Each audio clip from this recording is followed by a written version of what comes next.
गड़ुनी घरोई बस मालकानगिरी रे लक्ष्मी बस सेवा को विरोध आज अनिर्दिष्ट काल पर्यंत जिले में घरोई बस मालिक संघर बंद डाकरा जिले में एसी लक्ष्मी बस सेवा को विरोध करी एही बंद डाकरा दिया जायछि। ब्लॉक रु जिला सदर महकुमा को लक्ष्मी बस चलाचल बंद दाबी रे घरोई बस चलाचल बंद रही।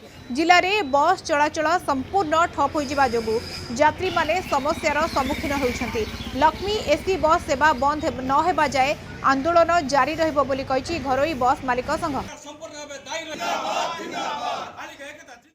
एटा हूँ मालिक संघर स्वार्थपाई आ सरकार मारणा नीति को विरोध करने आज बंद डाकरा दिखाई।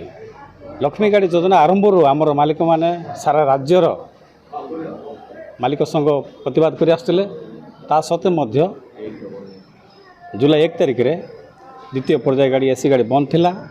आमे बहुत खुशी हेलु सरकार आमर गुहारी शुणिले किंतु गत 21 तारिख रे पुनर्बार चलैबा को मालकानगिरी किसी कर्मचारी माने सरकार कर्मचारी माने निज स्वार्थ को रखी मालकानगिरी केवल मालकानगिरी चलैबा दुखर विषय लक्ष्मी आसी सारा ओडिशा पाई किंतु बर्तमान मालकानगिरी केवल चली।